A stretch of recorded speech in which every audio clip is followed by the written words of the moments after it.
Okay, I think we're live. If we're not live yet, then I'm awkwardly talking to myself. And of course, we are bound to have a few audio issues. I'm checking.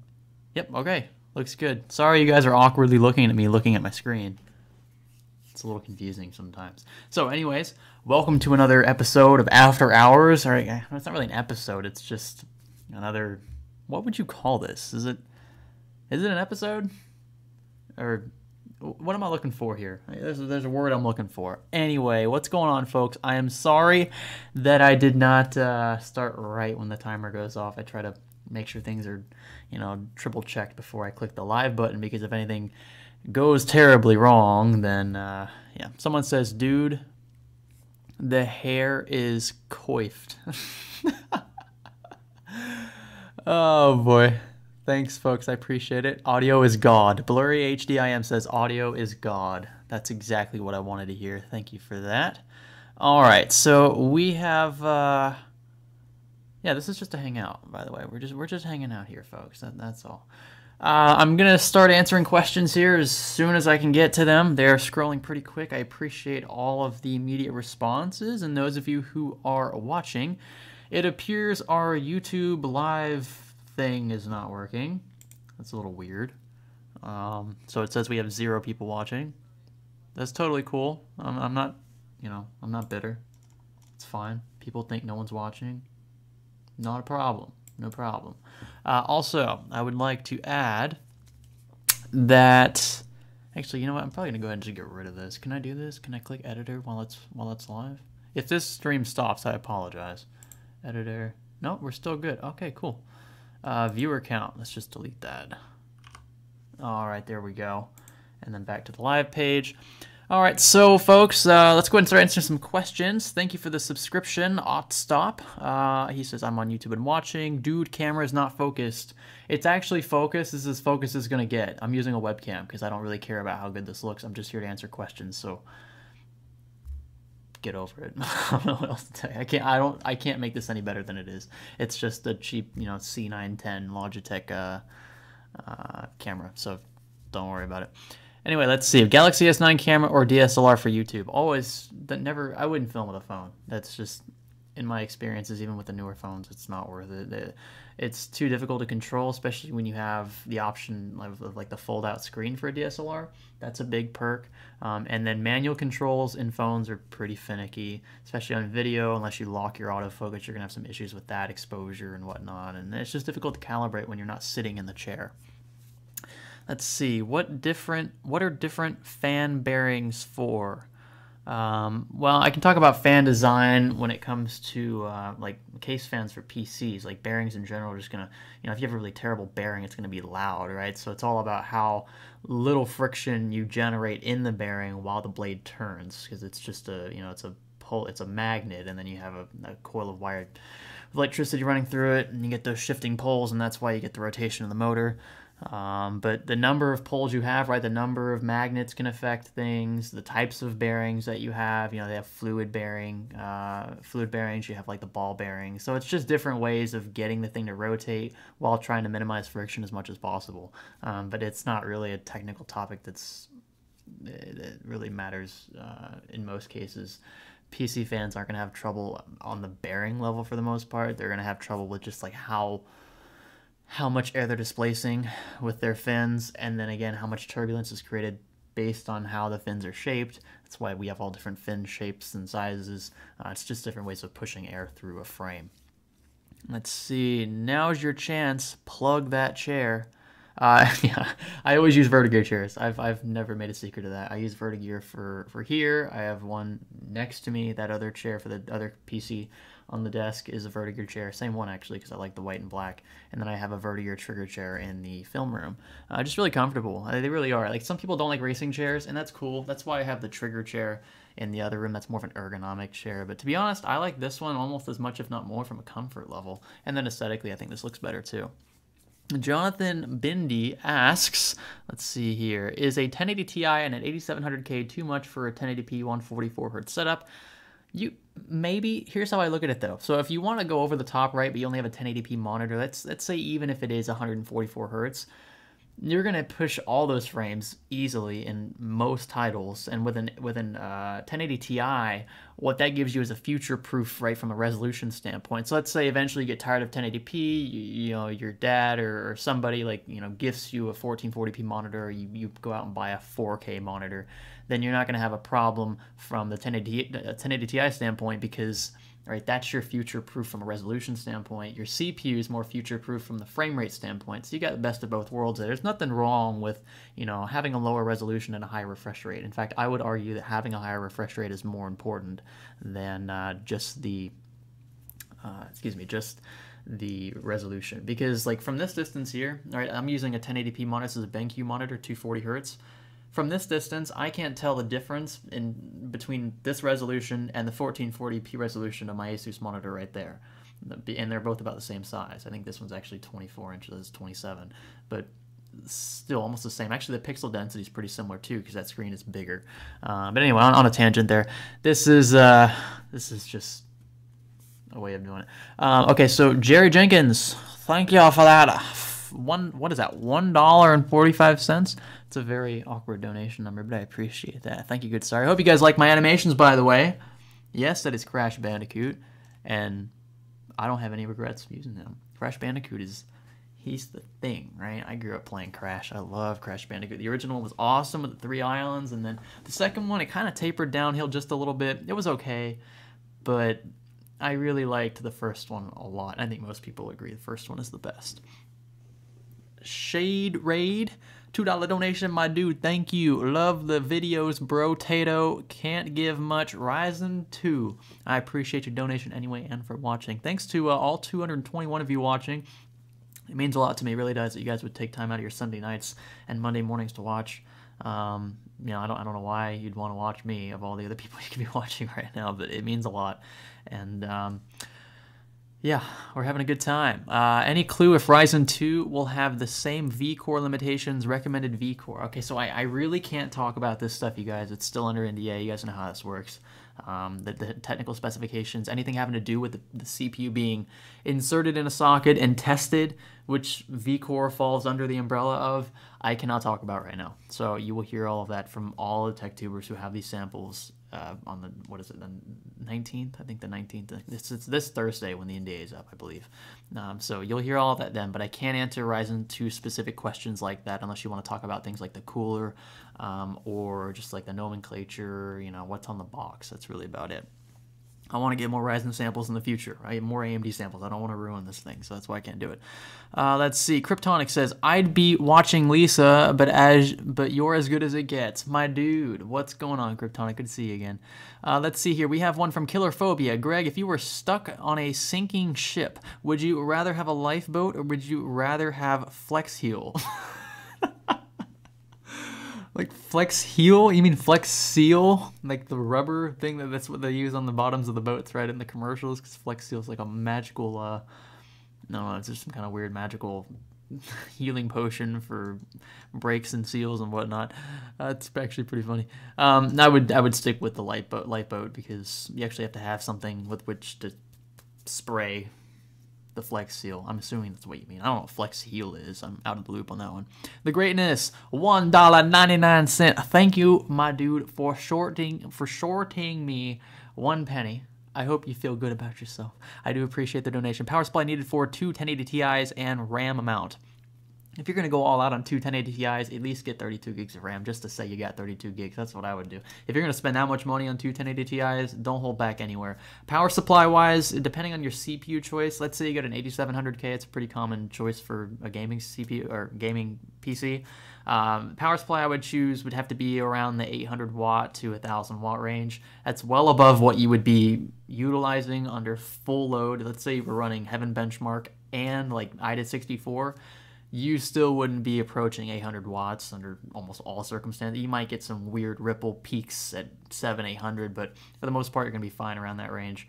And that's usually what I would do. For an SLI setup that doesn't have a CPU that's really power hungry. If you had like a 7980 XE or something and you were overclocking the heck out of it, then around 1000 watts would be a much safer choice. All right, scrolling down. Let's see. Will you talk about how Ryzen chips require less cooling? This is from Brandon G, excuse me. Will you talk about how Ryzen chips require less cooling and include better stock coolers while Intel chips throttle on budget builds? Okay, so I guess this is... I almost feel like you're kind of baiting me here into doing like this red versus blue thing.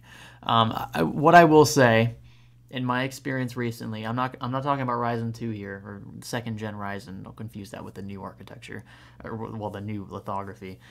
Actually, it is new lithography, kind of, but it's... we'll get into that in a separate video. So we have Intel CPUs that have terrible TIM, right? That thermal interface. That's the stuff that they put between the die and the heat spreader, the IHS. That stuff's trash. So if you replace that with like a soldered on solution, almost like a liquid metal solution, much lower temps, much more comparable to what we get with Ryzen. Ryzen does run pretty cool in my experience with the 5 and 7 series and the first gen. And so I think that AMD definitely has that going for it. Much better than bulldozer pile driver stuff, right? So the 79, or not 79, the 8350, the 9590, right, which was just a freaking heating element basically. Those were very power hungry, and at the same time they ran extremely hot, so they weren't very efficient. But the soldered on stuff that we have now with Ryzen is really good at getting that heat from the die itself to the IHS, and then from the IHS to the cooler. Also, AMD packs better coolers into their boxes, especially with the new stuff. You guys saw the Prism, I think they call it the Prism cooler with the 2700X. That was a really cool cooler.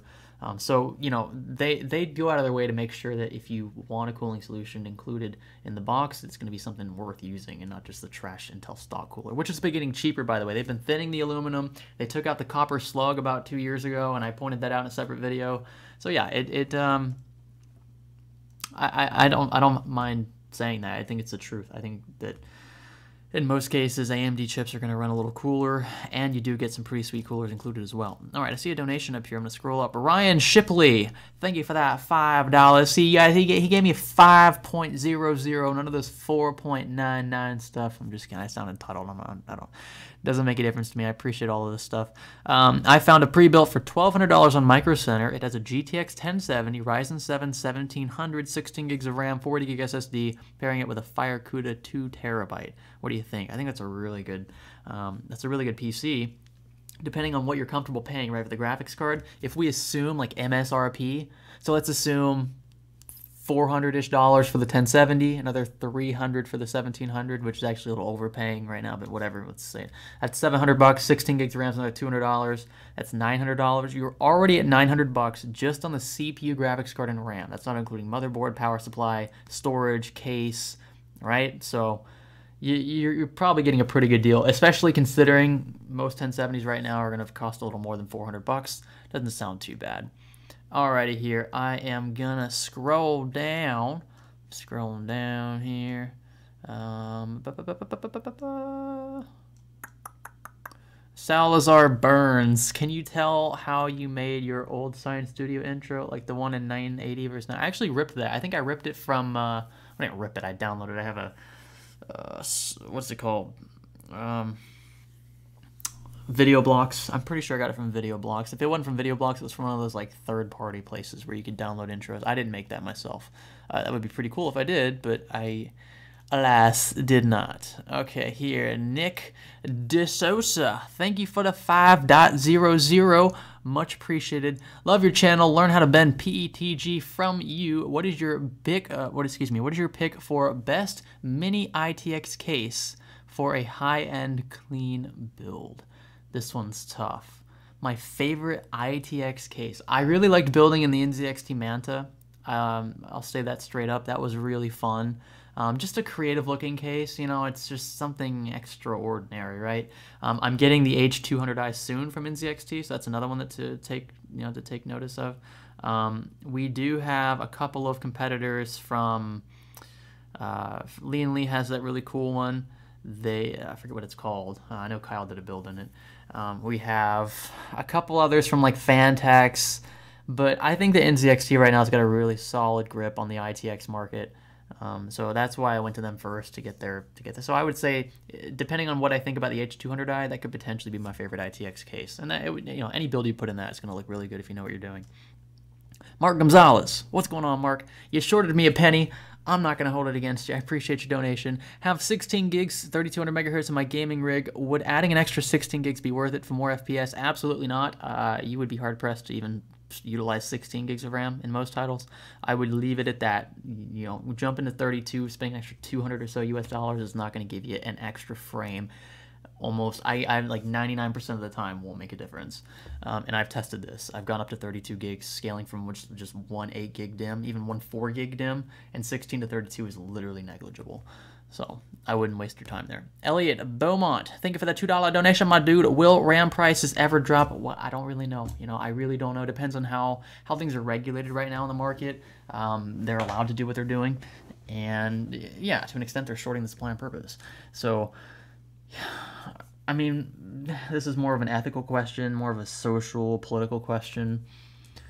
I'm just not too sure yet. I wish I could give you a better answer, but I'm not prepared to guesstimate when that will be. Hopefully soon. I'm expecting by this time next year, prices should be lower, especially with the new. Right, they're working on the new architecture, so it's got to be soon. It just depends on how soon. That's what's kind of worrisome to me. All right, so we have a notification from Will I want to give you guys. This is our Facebook group that y'all might be interested in. Yes, I just said y'all. I'm sorry about that. Actually, you know what? I'm not sorry about that. I'm going to copy it in the chat. And I want you guys to click on this, all right? Because this will be a really cool way for you guys to kind of communicate on a more personal level. And yes, I will be in this chat as well. I'll be hanging out with you guys. There is the link. I'm going to spam it like 5 times. Sorry, guys. I see your questions. There it is. So click that if you want to be a little more active. We have a Patreon thing where we communicate in Discord. I try to get into that as much as I can because those guys are actually donating right per month. But if you don't want to donate, I don't blame you. You can just hop into something like this and still get a chance to communicate with me one-on-one. Or link broken, Will. The link is broken. Wow, there you go. Will's spamming it now. You guys see him. All right. But yeah, that's some other way that you guys can get involved if you feel like doing that. That would be really cool of y'all to do something like that. Anyway, so the other thing I wanted to bring up, let's see, there was one more. I think I missed one more donation somewhere. I feel bad because, oh, I can't see it. I can't see it. Oh no, I missed you guys. Let me scroll down. No, I still can't see it. Oh, I feel bad because I saw the donation. It was €5 and I missed it. Don't worry, whoever did that, don't donate again. I'll get to it in a second. Hey Will, if you're watching, pull up the donation. That it was a €5 donation. I'm not sure who it was from, but pull it up for me if you can and link it to me, so I'm sure to answer that question. Let's see, Reese Rosler. Sorry if I mispronounced that. He asks, what are the hardest classes when studying engineering? What should someone know before studying engineering? It's a good question. Hardest stuff for me really was dependent on my professors. You can, is this dust floating? You can take any class in any curriculum you want, and if you have a great professor, you'll probably pass. That's just how it is, especially in these kinds of programs. My toughest class, the only class I ever got a C in, was thermodynamics, and it's because my professor talked about his time at NASA 24/7 and never actually focused on the material. So when the material actually came up in the test, we were relying on just the textbook, which was frankly trash. And he'd ask questions that had nothing to do with most of our readings in those chapters because he wanted to see how much we could think outside the box, and you'll get ripped for that.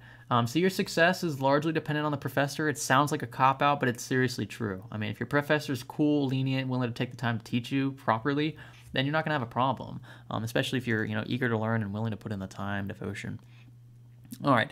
Benoit Levesky says, it's made on the same lithography.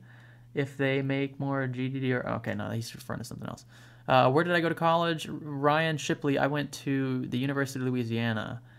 Will, the link is not working again. RIP. Cody Salak. I've seen you around, Cody, especially on, what, is it Twitter? I've seen you before. College question. Do you think going to college for 2 years in IT and getting certifications is an okay way to go? Or do you think I should go for a 4-year? It really depends on your employer. I'll tell you what, though, a lot of people now have 4-year degrees. And I'm not saying that because I'm trying to justify what I did. I did what I did because I have to at least keep up. If you want to do some kind of like technical field, a lot of your competition in terms of who wants your job, a lot of them will have degrees. And it sucks because you don't need a degree to learn what you're going to be using in the field, but that's how the world works. You know, when they say that, if that's how it works, you kind of got to play the game. First off, I would say check with your employer, someone a potential prospect.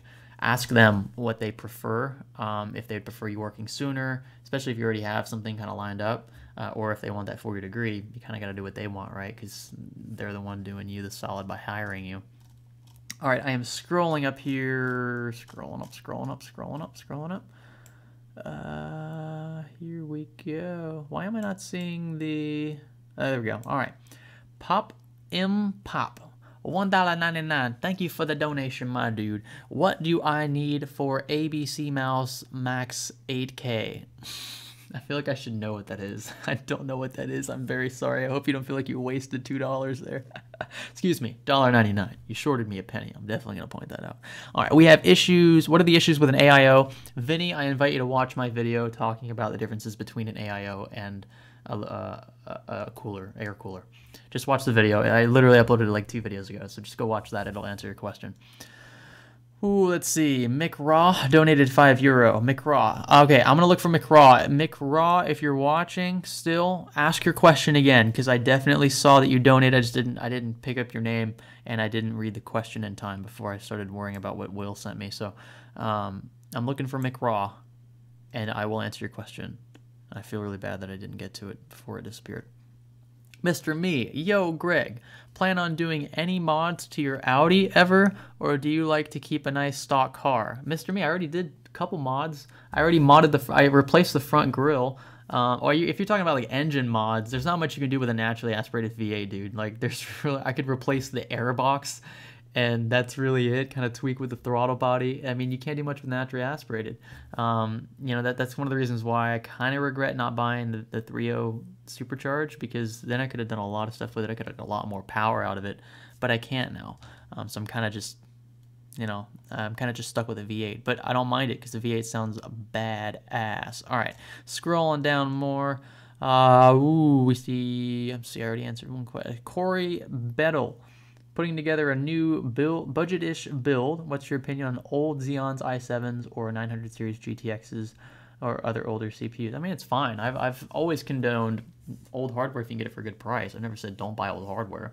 It's all about value, right? What you see value-wise in those components. If you can get a 900 series GPU for $100 to $200, depending on what it is, like if you get a 960 for $100, maybe $100 really.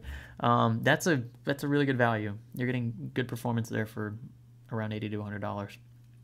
And Xeons, i7s, they're fine.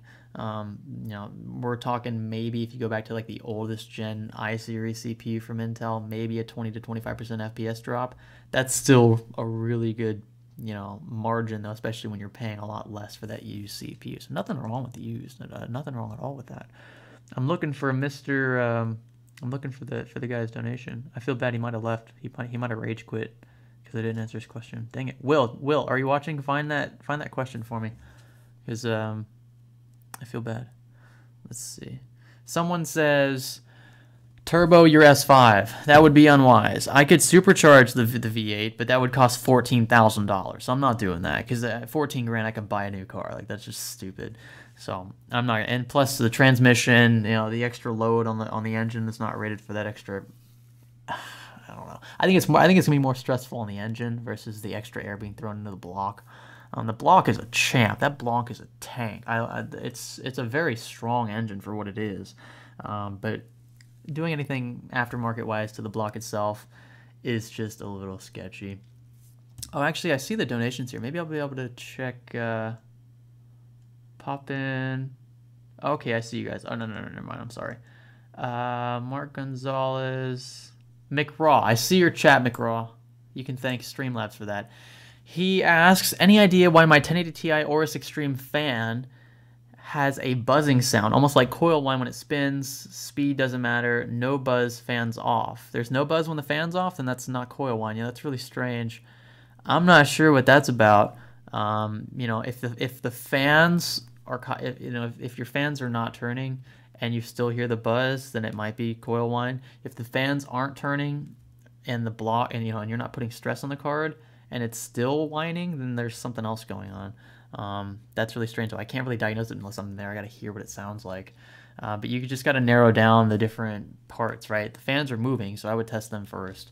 But I'm sorry, that's just really tough. It's hard. It's difficult to diagnose that right now. Scrolling to, let's see here, Joe Gutierrez. I should know this. This is Hispanic. I don't know why. I think it's Gutierrez. I'm not sure. Sorry about that, Joe. Thank you for that $5 super chat. Can you delid current Ryzen chips and put liquid metal?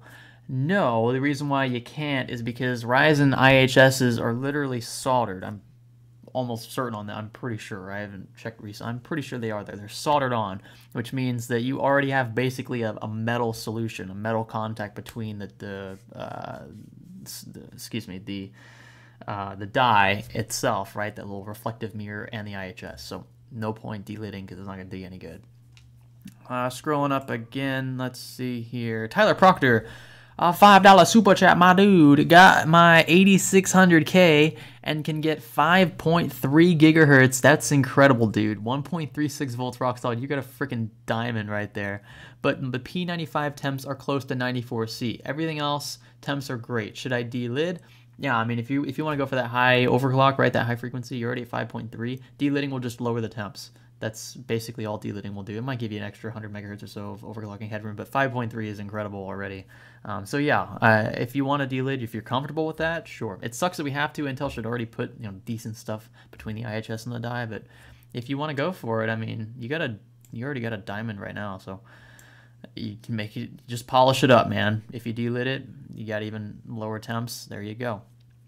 Pop donated that $1.99. He decided to short me a penny, but I'm not going to hold it against him. ABC Mouse is my favorite game. Benchmark with it. ABC Mouse, really?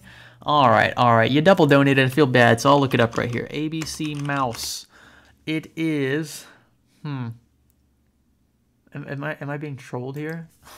I feel like I'm being trolled. I just got trolled for $1.99. Unless you're being dead serious. But it's like... You remember like Jumpstart? Like I used to do the Jumpstart games, like Jumpstart, like jump, start first grade jump. I don't know if any of you guys remember that, but I used to play the game a lot when I was like 10. I was way past first grade, but I felt like playing it anyway because it was a really fun game. Anyway, yeah, if you want to benchmark with that, you might be getting some really high frame rates. Resort donated a $5 through the super chat. Thank you. Hey, I love your YouTube channel. I just wanted to ask if you do client builds. I want a water-cooled PC, but I don't know how to do custom loops. Thank you. All right, so I'll give you guys a little bit of an inside scoop here. I do custom loop builds for clients. I haven't done a custom loop build for a client before, but I've done builds for clients with AIOs and whatnot, just an easier process. So the conditions I have for that, the first thing is you got to live close to me. So you got to live somewhere in Florida where you're willing to drive to come pick up and drop off your parts. That's the second thing. I'm not going to ship the PC, and I'm not going to buy the components for you beforehand. You got to bring me the parts, which is another reason why you got to be in the vicinity of where I live. And we can talk about that if you're more serious in an email or whatnot. But those are the first two steps.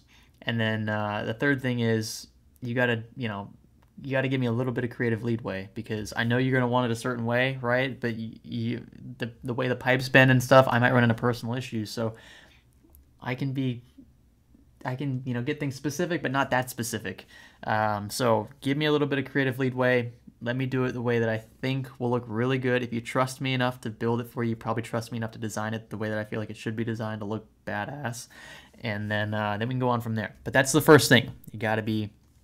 you got to be in the, sorry, I'm scrolling down here.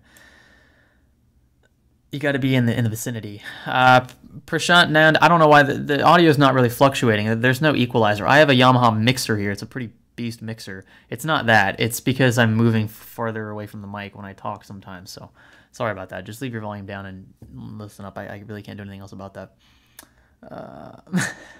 Hank Egger says, dude, I have a 3-way SLI with my GTX 1080 Ti, and I can't even run ABC mouse with 800 by 600. I should do that as a troll one time. All right, our benchmarking game today is ABC mouse, blah, blah, blah. That'd be pretty funny. I'm tempted. I really am. Okay, here we go. Delta 9K with a 360mm AIO. Thank you for that $5 super chat, by the way. A 360mm AIO rad in the roof of the Fine R6. Okay. Is there enough room for Dom Platts? Oh, well, it just scrolled. It just scrolled. I'm sorry about that. Scroll back down. Scroll back down here. Is there enough room for Dom Platts or have to use the LPX? You have the beam rings on the door.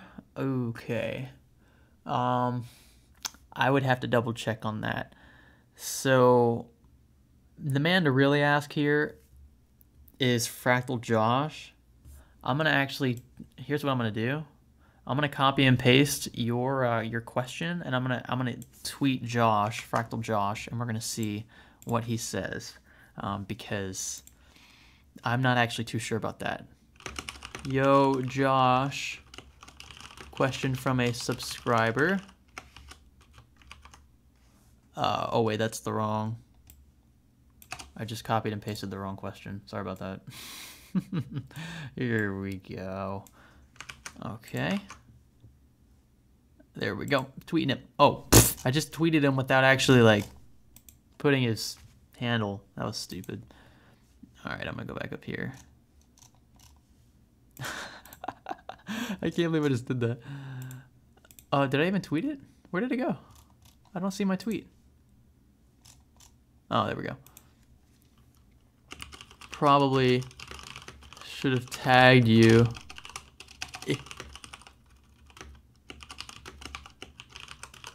There we go. Boom. All right, sweet. So I'll let you know what he says, or if you're following me on Twitter, I'll retweet his response or something like that. Okay, here. Sorry, folks. I am swinging back to the chat now. Scrolling down to the bottom. Let's see. MA says Fractal Josh is busy doing lines and doing what the fuck? Doing lines and doing 200 down Vegas in a 488. Oh, that's good. I'm pretty sure he's going to laugh at that. Tyler Proctor, thank you for that $2 super chat, my dude. Would you recommend a Silicon Lottery D-lid? I mean, yeah, it depends on how much more you pay for it. And they charge a premium. I don't blame them for charging a premium. It's just if you see value in that or not. I'm not too sure if that's something you'd be interested in paying extra for. I would say this though: if I was gonna spend, let's say, $300 on a CPU, and the max I knew I could get it at was like 5 gigahertz out of the box in most cases. If I knew I could get an overclocked, like a bin one that's delidded to like 5.3 gigahertz and keep my temps relatively low, like what they would be with just the 5 gig run out of the box, then I would be willing to pay like 60 to 80 bucks more for that. I don't know if I'd pay a couple $100 more, but just kind of off the top of my head, that's what I think the extra value is worth. Maybe $100 max. So that's what I would do. You know, your money's your money. So whatever you see value-wise in that, but I'm pretty sure that's a decent proposition.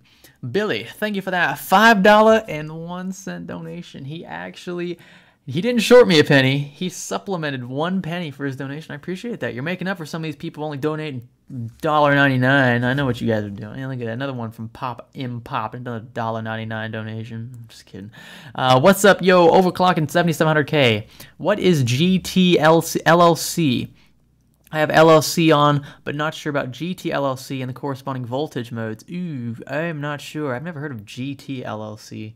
That sounds like a question for Steve at Gamers Nexus. I'll have to see if I can do some research. If I don't find an answer to that question, I will I'll tweet at him. I'll message him and see what he says. I've never touched GTLLC. I know what LLC is, but I've never touched GTLLC, so I'm not too sure. Trying to think of what kind of calibration GT would, load line calibration. I don't really know. Grand touring, load line calibration. That's exactly what I mean. I'm just kidding. I'm not sure. I'll try to find out for you. Daniel Grizz Tubio Ray, thank you for that £2. Is that £2? £2 donation. Hey, your currency's strong. £2 is like $3. Thank you for that. What do you think of these Intel 8086K rumors?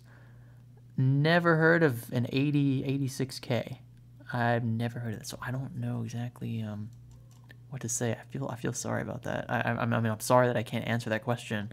By the way, guys, if you're gonna spam in the chat, please don't do that. I will put you on timeout. Yes, I rule with an iron fist. Please don't spam. That's no fair to anyone else who's like trying to just legit ask a question once. I'm not gonna get to everybody. I probably won't get to most of you. I understand so many of you are asking questions, and I thank you for those questions. I'm trying to get the super chats because I feel really bad for them because I don't want them to pay and not get what they want. So I'm trying to get through these first, and then I will move on. Mr. Me, thank you for that $1.23 donation. Interesting donation, but nonetheless, thank you for that. Pop, that $1.99 1 penny donation short. My friend has a 10K PC budget for an ABC PC mouse, or ABC mouse PC. He's gonna be running that thing at like 20,000 frames per second. So more power to him. All right, here I see. Thanks, Will, for the moderation. Thank you for that, sir. I'm scrolling. Oh, it's supposed to be an anniversary edition 8700K chip. Okay, I've never heard of that. I have not heard of that. Obviously, it's not a big enough rumor for me to hear about it, unless I'm living under a rock, and I might be. I don't know. Let's see, I missed it. Oh, Jacob Vielman, where would you get your hardware when you first started on YouTube? Would you exclusively work with what you could purchase out of pocket? Yeah, so Jacob, so what I did actually, I bought PC parts with my own money. I had about a $500 budget starting out before I even had a channel. I built a PC, filmed it, put it up on the channel, and then eventually I sold that PC for like $550, something like that. I put like a $50 premium or whatever on it. And then I bought a different PC with the little bit of more money that I had. I kept working my way up. I built 10 PCs and sold all 10 of them for maybe $100 profit a piece. And eventually I had enough money to pretty much buy whatever I needed. That wasn't like too over the top. And then that basically moved into me just getting parts sent from companies once the channel got big enough, and now I don't have to buy too much. I still buy stuff. Like I buy SSDs every now and then. I bought a cooler just recently. I still buy stuff if I need it right away, because sometimes it takes a while for these companies to send stuff from the warehouses and document it and all that stuff. So it's easier sometimes to buy out of pocket, but that was how I started. So if you're interested in how to do that. Let's see. Tyler Proctor said, oh no, I'm sorry. I'm scrolling down. I missed one from Coalition Gaming. Thank you for that $350 donation. That super chat, the $350. $350, not $350. I'm sorry about that. $350 from Coalition Gaming. Collab with Gamers Nexus Steve for a Science of Shampoo video. I tell you what. If I see Steve at Computex, if Steve goes to Taiwan again this year, I'm pretty sure he is, I'm going to find the guy.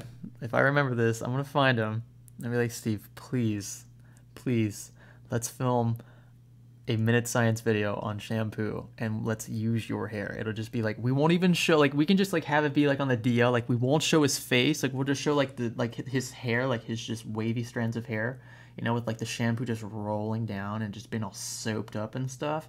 Get some slow-mo shots in there, just me like just stroking his scalp, like getting the soap in there, and then then you pan out, and then it's like, oh, it's Gamers Nexus Steve. Like, that would be the coolest thing ever. But, of course, anyone watching this live stream or whoever sees if that part's shared or whatever, they would know that that was what I was doing. That's my dad. Give me a second here. Hey, what's up?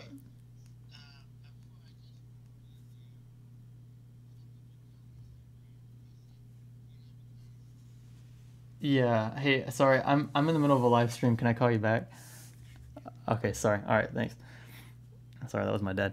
I don't want to keep you guys waiting. We have school stuff to worry about because I'm actually finishing. I have my last 4 classes in my master's, and then I'm finished.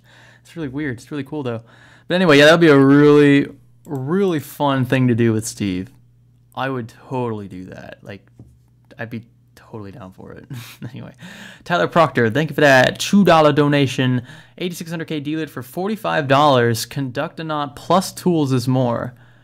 Okay, the D-Lid's $45. What about the Bind 8600K? That's what I'm curious about. You guys hop on over to Silicon Lottery and see what those prices are like. Bob Zeri, thank you for that $2 super chat, my dude. Would you do a updated version of painting PC parts? Yeah, I'm actually. I see mini me at monster. Mini me at monster. I see your question. I'm gonna get to your car question in a second. I used to paint PC parts a lot because not many components were, they didn't come in white. But nowadays, it's like companies kind of picked up on that, like the whole white trend, right? Wanting parts that reflect RGB colors much better than black parts do.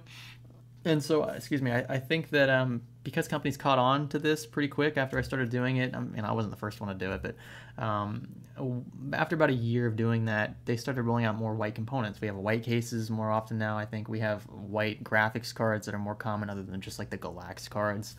White RAM, white motherboards, right? This stuff, like, this wasn't mainstream 5 or 10 years ago. There was 1 or 2 exceptions, but it's more mainstream now, so I don't really see the need in painting stuff because I could just kind of work around some parts that aren't white to find those ones that are. And that's better than painting, trust me. Unless you're like an expert painter, the finishes on these things are much better than a custom paint job. Okay, here I am scrolling. I see mini me at monster. Oh god, I just like really messed this up. There it is. Okay, I see it. Car question, not computers. Opinion on 60s to 70s American muscle cars. Favorites, what you hate. I know you got a nice car yourself. I'm personally a fan of the older stuff. Not a problem with that. My favorite 60s to 70s car would be a 67. Probably a 67 Stingray big block. Yeah, we're talking like 454 horsepower big block, or you get my opinion. Like, I'm talking the king of Corvette Stingrays in the year 1967. That's the cream of the crop from the 60s era is that car, in my opinion. What I don't really like the really boxy muscle cars. I really don't. So the 70s, kind of where it just started tapering off for me. I didn't really like that design choice. A lot of the muscle cars here weren't that great. I do like late 80s, early 90s stuff. JDM, I like Supras, NSXs. I like those, kind of curvy, sporty looking body styles. And I also like the only boxy cars I really like are like the Ferrari Testarossa, like the 512 TR. I think those look really cool. They look different than anything else on the road. So that's probably the closest I would ever get to like a muscle style 60s or 70s era car. The Testarossa is like late 80s, early 90s, but you get the point. Let's see here. Shlomo Scheckelberg.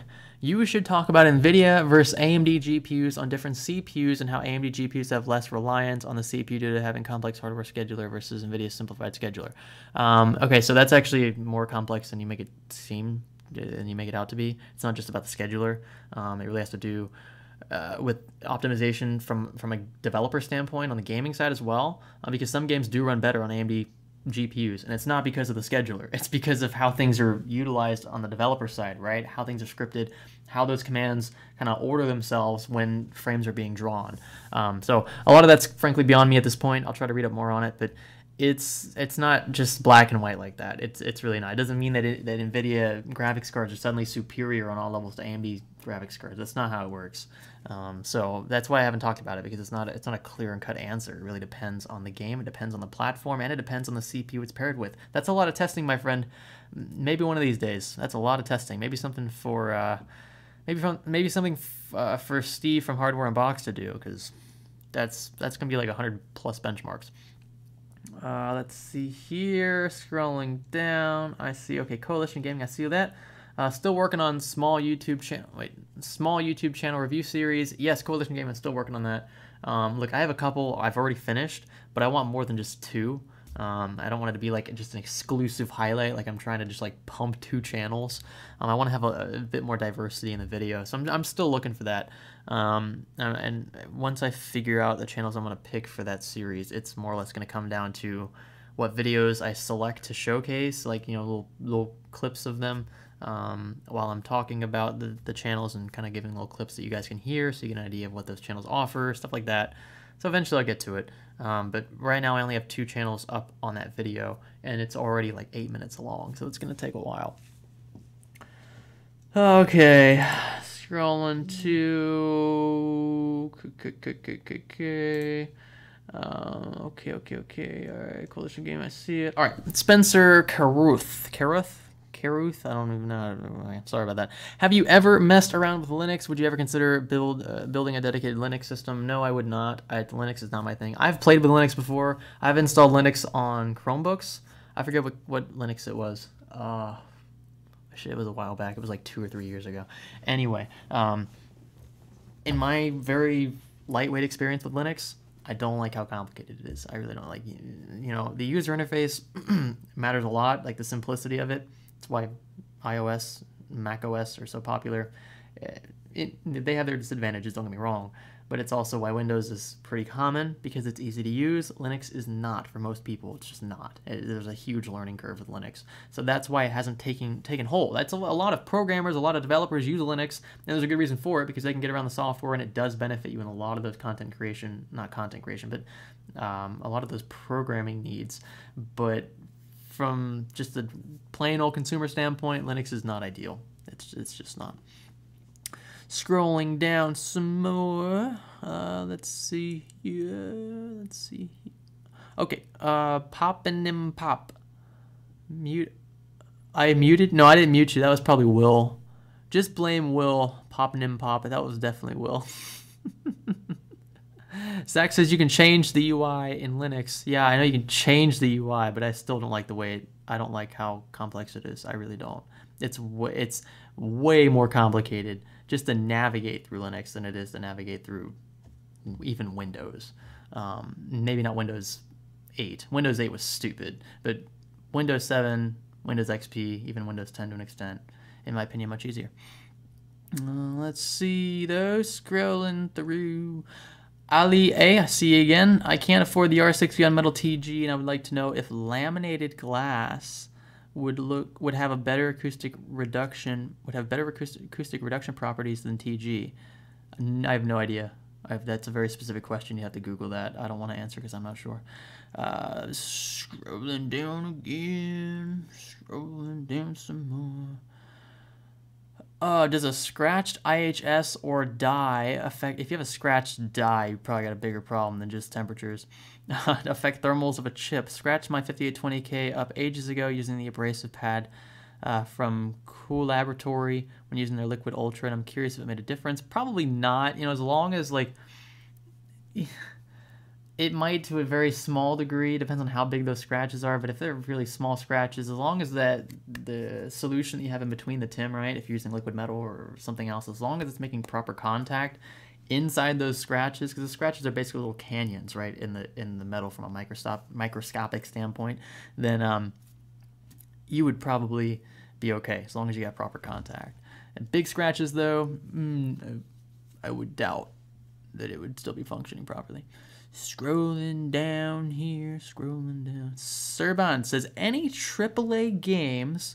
I have 100 FPS after messing with all settings. I'd really like that 144. Do you think Ryzen 3 will cut it? Or maybe next-gen Intel? I got 1600 and GTX 1080 Ti so far. A 1600, we talking about like a Ryzen 5 1600? Then why are you asking about Ryzen 3? Because that's Ryzen 5. If you're talking about Ryzen 5, then yeah, it should handle higher frame rate. Ryzen 5 will handle, as long as your settings aren't overbearing on the CPU side and you're not doing an insane amount of tasks in the background, then Ryzen 5 should be perfectly fine for most of that. Just off the top of my head. A few games, obviously, you're not going to get that unless you drop some settings. That's just how it's going to be. But in a relative sense, yeah, you can game at 100 FPS plus with a Ryzen 5 CPU. Best Intel CPU? I'm not sure yet. I'm going to test the 8400 here soon, and then after I test that one, I'll let you know what the best one is. But I got a feeling that's going to be a pretty sweet bargain. Scrolling down, yeah, see, we have here Ben B. I don't know how you want me to say your name, but anyway, yeah, I think the 8400 is a better proposition, just from looking at the spec sheet. I'll have to check, though. I'm pretty sure, you get those 6 solid cores there for... what, $200? Like that's a really sweet value. Now, from AMD's perspective, right, you get multi-threading support on a similarly priced chip. So it really comes down to what you do. If you just game, the 8400 is probably the better bet. But if you do gaming, multitasking, any kind of thing in the background, like streaming, live streaming like this, you'd benefit from Ryzen 5. So there are several scenarios to consider. Scrolling down... Do you feel like GPU prices will be going down soon? They're already starting to creep back down. You know, you just got to check every day. I can't tell you. I don't follow the market like that in a macro sense. But I'm pretty sure they're going to be sliding down here soon. And they already have begun to do that. They're not thousands of dollars like they used to be.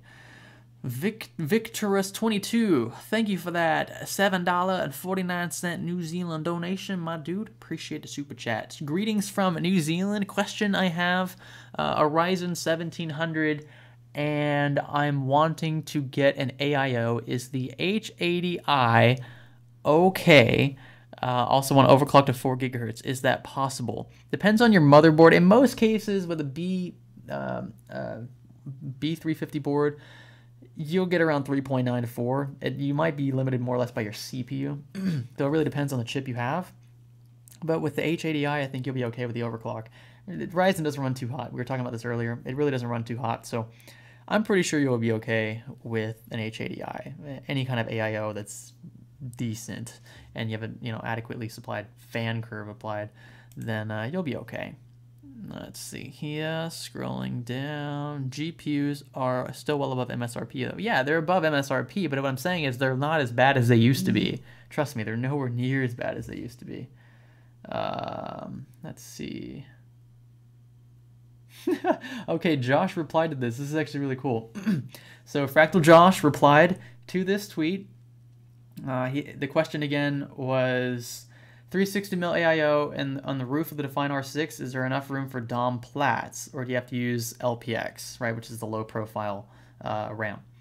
So he says, trying to decipher your message, LOL. I do not know the exact height of DOM plats, but I have a standard 360 rad plus 25 thick Venturis in the top of my R6 and a clear G-Skill Trident Z if that helps. So it sounds as though it'll work. It sounds pretty much like you're not gonna have a problem. Not certain, but it sounds like you'll have space there. And Josh, Josh works for the company. I'm pretty sure he would know what he's talking about. So I would take his word for it, at least for G-Skill. Check the dimensions, the differences between Trident Z-RAM and DOM plats, which I think DOM plats are a little taller, to make sure, but it sounds like it'll be okay. Let's see here. Okay, all right. I see Jose Salas. For a first-time custom loop, should I use PETG or acrylic? So I've used acrylic once, and that didn't even go into a build. I had acrylic. I had them send acrylic, and I used it to kind of see. It's easier to bend. I will say that, like, it heats up quicker and it's easier to bend, but at the same time, I just don't like acrylic. I really don't. I didn't like my experience with bending it. I didn't like how fragile it was. PETG, you can bend the crap out of it, and it probably won't snap unless you're doing something really weird. But PETG is more forgiving in that sense. It is stronger. It will bend a bit more. It will cut easier. You don't have to use one of those shaping tools for like you do with acrylic. You can just take a freaking hacksaw and cut through PETG, and it probably won't split. Just because of the nature of the PETG chemical profile. So that's why I've always used PETG, and that's what I would recommend you start with. Some people would disagree. I know my friend Tony supplies with all those custom cables, Virility PC Customs. He prefers acrylic, and I mean, I can kind of see why, but at the same time, I'm not as comfortable with it. And he feels the same about PETG, so, agree to disagree. Scrolling to Troll McTrollington. Should I read his chat? Okay, I will. I'm gonna assume he's not a troll, despite what his name says. Does the new Ryzen 2700X come with onboard graphics? The 2700X, oh, I don't think it does. Do I have it here? I don't believe it does. Off the top of my head, I'm pretty sure it doesn't because Ryzen 1 didn't. So I'm sure someone else in the chat will answer, but I'm pretty sure it doesn't because Ryzen 1 didn't, so it would make sense. Brinson M. McBride. Chicken tender pub subs tossed in honey mustard or buffalo? Buffalo.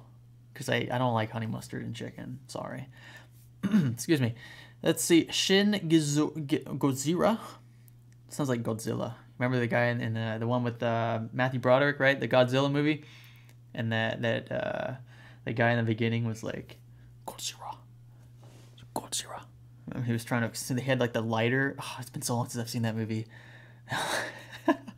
You know, looking back though, the effects in that movie weren't that bad. They really weren't.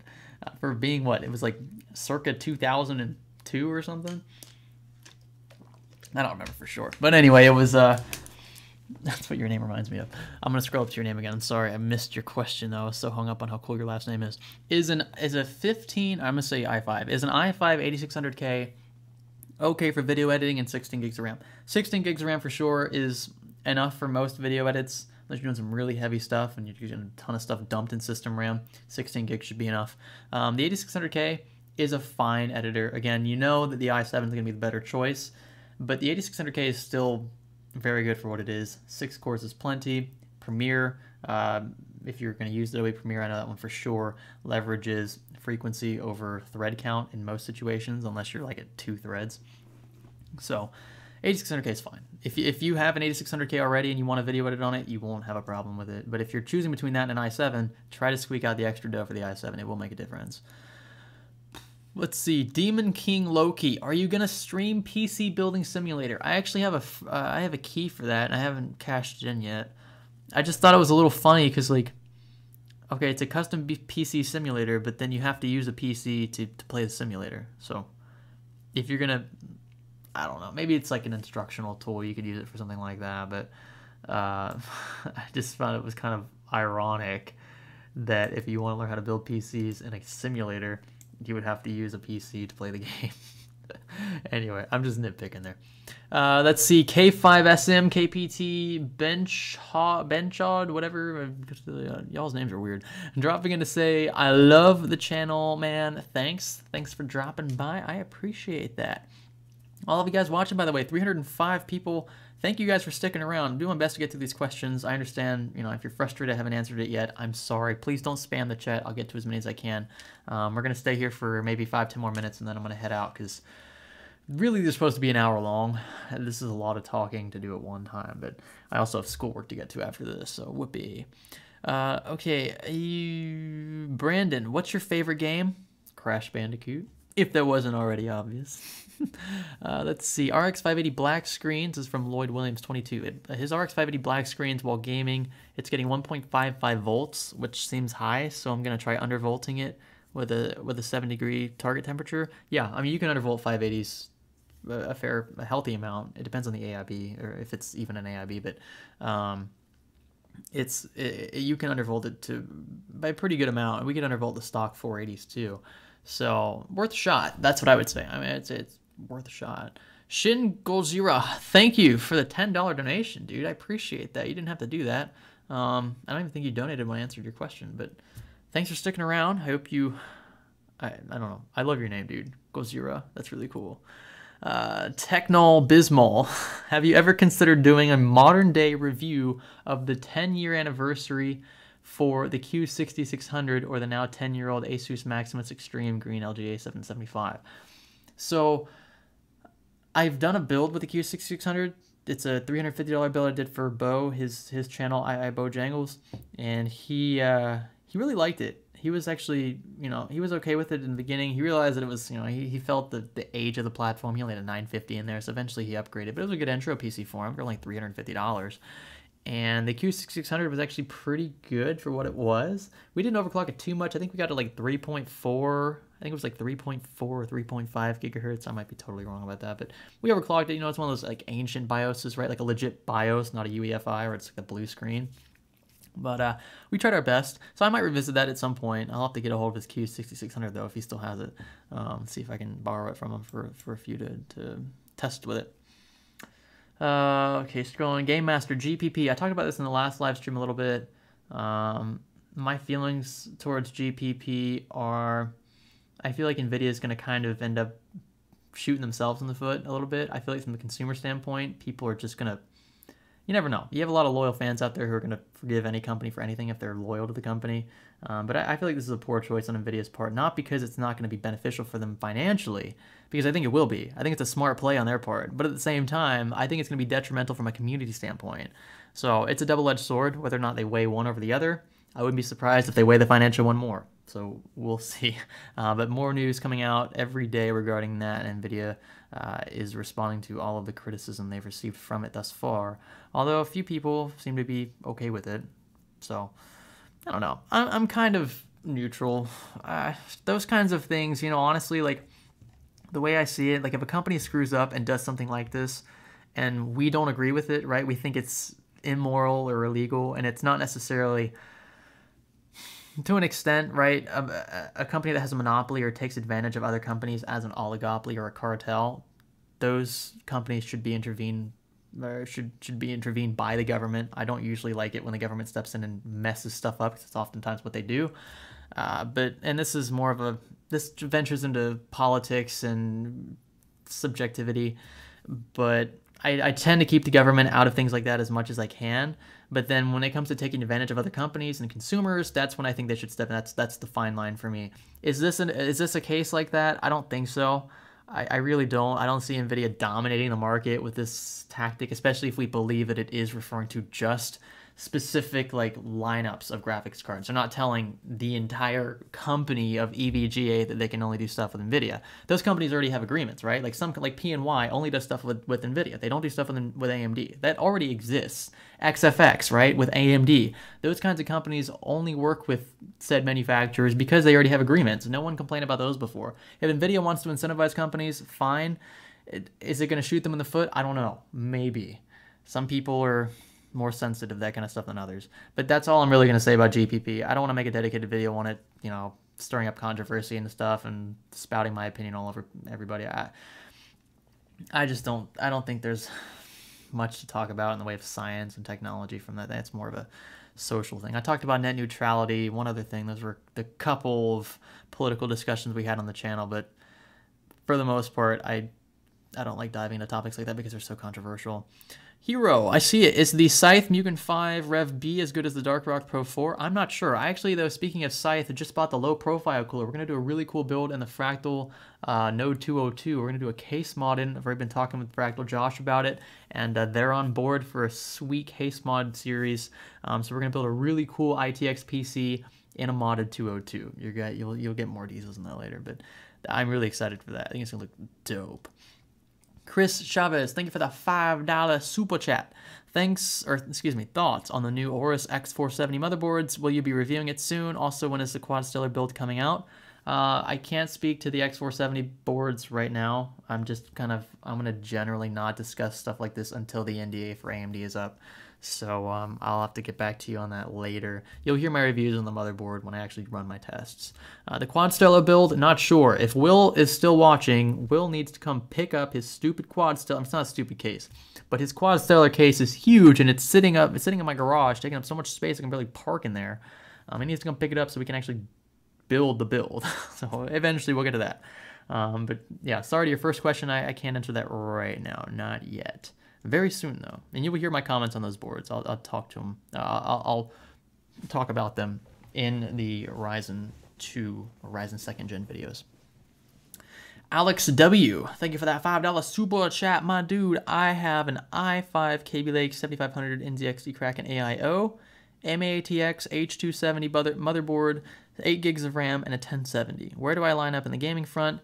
I'd call that pretty mid-range. That's not bad. You get the 1070. That's a great mid-range card. It's a little on the high end of mid-range. That's, look, you know, with respect to Maxwell, that's 980 Ti territory. That was upper end Maxwell. That's the 1070 right now is kind of on the upper middle. It's one of the top 3 or 4 cards that are consumer grade cards from NVIDIA right now, and that's not including Vega stuff on AMD's side. So you're on the upper end of the middle. I don't want to say you're on the high end because you got that locked i5. That's a Kaby Lake i5 and only 8 gigs of RAM. But from a graphics card standpoint, you're not doing too bad. Scrolling down more here. Let's see. Some Red Hot Chili Peppers just came into my head. That's weird. Kind of sounded like the singer when I did that. Tom Bowers, thank you for that $5 Aussie. What's $5 Aussie? It's like, I know y'all's currencies. I don't know. Y'all's currency goes up and down a lot compared to ours, so I'm not sure what that is. But thank you for your donation. I appreciate that. Question, my 1050 Ti has recently been stuttering. I have reinstalled drivers 4 times, and it's running cool.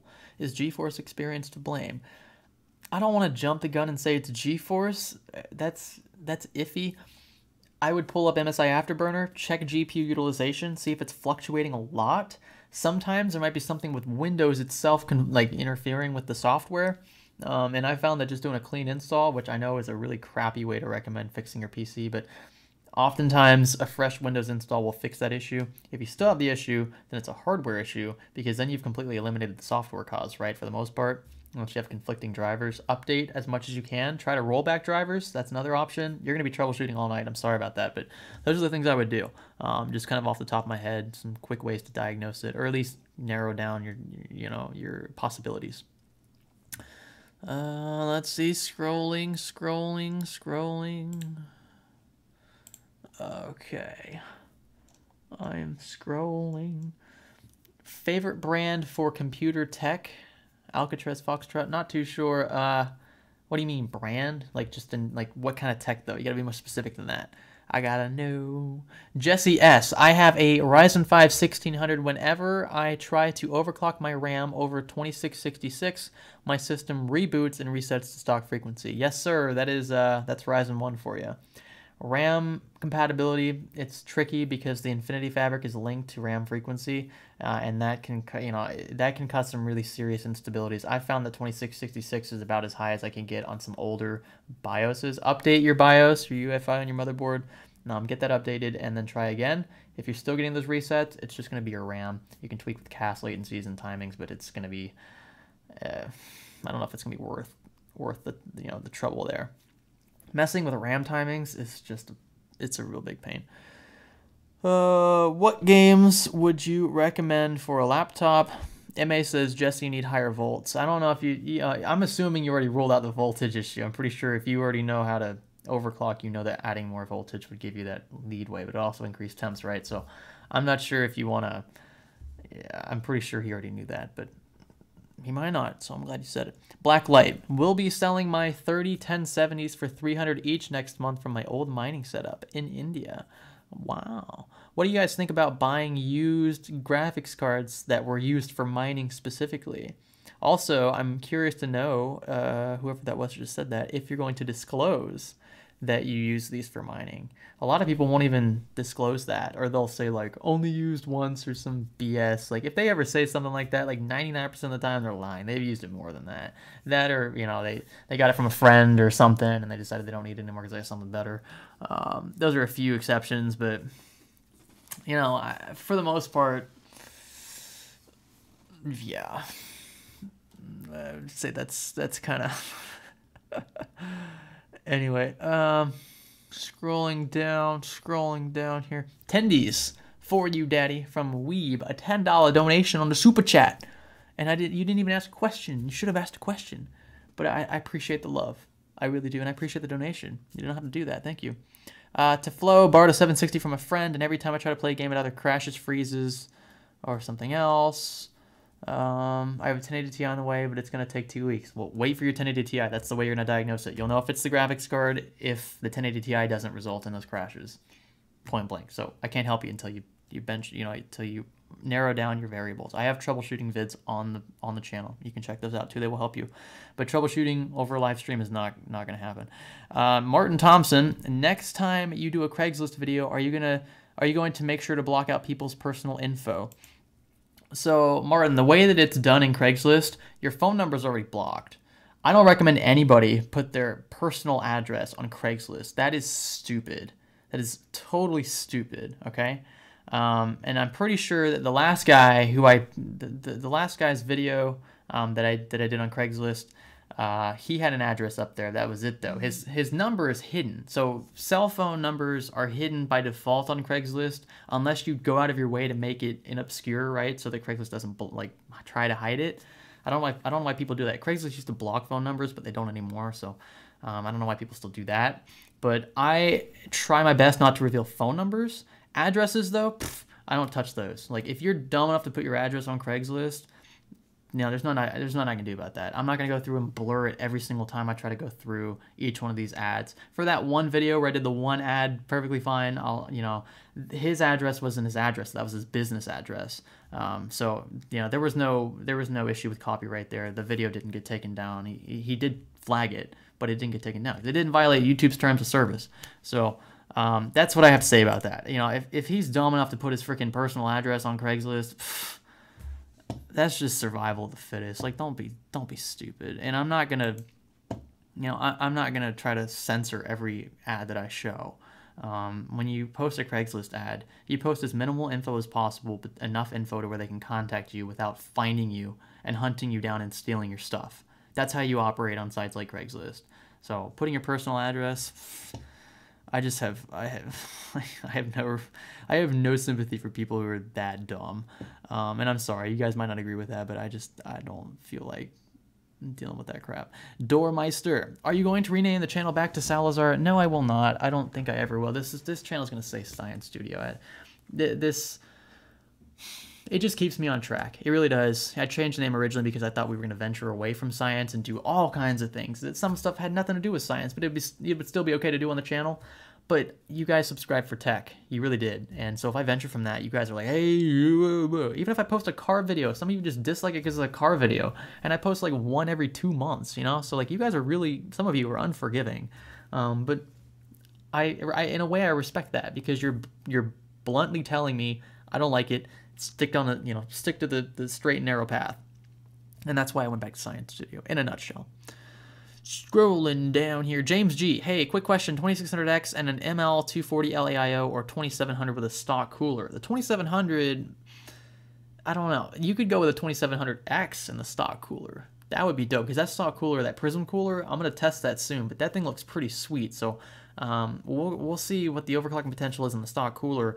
But you might just want to go with that because then you get a cooler included anyway, depending on how far you want to overclock. But again, okay, couple more questions, then I gotta head out of here. My throat is killing me.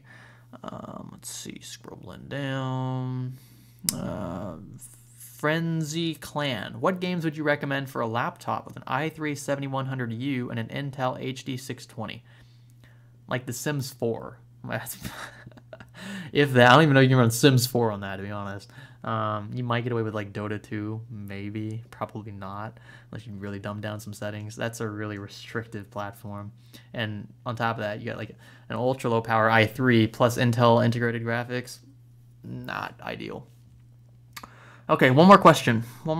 Should I get a 1,000 watt platinum power supply? I don't know, greatness. I don't know what your specs are, so I can't answer that question. I have no idea. In most cases, you don't need that much. Marcelo, one more question. How long will the GTX 1070 Ti last me when I only game at 1080p? I'm sure it will last you several years. I have no doubt. You'll be comfortable with that. You might not want to game at just 1080p though, and you might not want to game at your refresh rate. So if you go 1080p, I would go for like the highest refresh rate possible in 1080p, and be comfortable with that because 1080p looks good from like 2 feet away.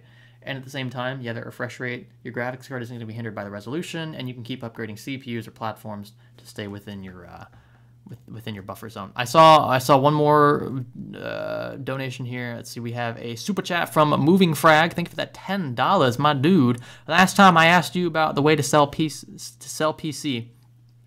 Now my first one got sold on Craigslist, so thank you. Awesome, he did it right. See, if you guys price it conservatively, you can bump the price up from what you paid by 50 or $100, but that's usually what I would do. Stay within like 10% of the total build cost is what I would do for a markup on a PCU build. He says, one more to go. Question, have you tried to build the dual CPU systems? I tinkered with one a while back, and I don't think they're worth it. I don't think many people are going to even know what they are. Most of those motherboards are really expensive, and at the same time, they look weird. They just look weird. They're not consumer grade platforms, and those are usually like workstation platforms. So I probably wouldn't do that for a resellable build. All right, folks, I am going to call it quits. My throat is gone. But I appreciate you guys watching. I'm sorry for those of you who are asking questions and that I didn't get to. I will try my best. Again, come back next week every Sunday at around 9 p.m. Central Time, 10 p.m. Eastern. That's, 9 p.m. Central is like, 9 p.m. is 4 a.m. in Europe. I'm sorry to my European friends who were sleeping during that time. I get it. I can't stream at the same time for everybody, from like just a objective like numeral standpoint. Everyone's going to have different time zones. So, but I appreciate those who are watching. And we'll be back here next week. Ask your questions again. Write them down so you don't forget. If you want to stop by again next week, try it again. I will try my best to ask or to answer as many questions as I can. Thanks again for the super chats, the donations from you guys. If you guys want to support us on Patreon, maybe you can ask your question in Patreon itself. Excuse me. If you want to do that, I think like you only got to pay like $1 a month or something to get access to the Discord channel. And I'm in Discord every day. I try to pop in Discord and see what's going on with the chat and answer questions if anyone has anything like that. So tag me in Discord if you have a question. If you want to support us on Patreon, that's a way to do that. It's linked in the description. And then, again, you can just wait until next week if you really want to ask live.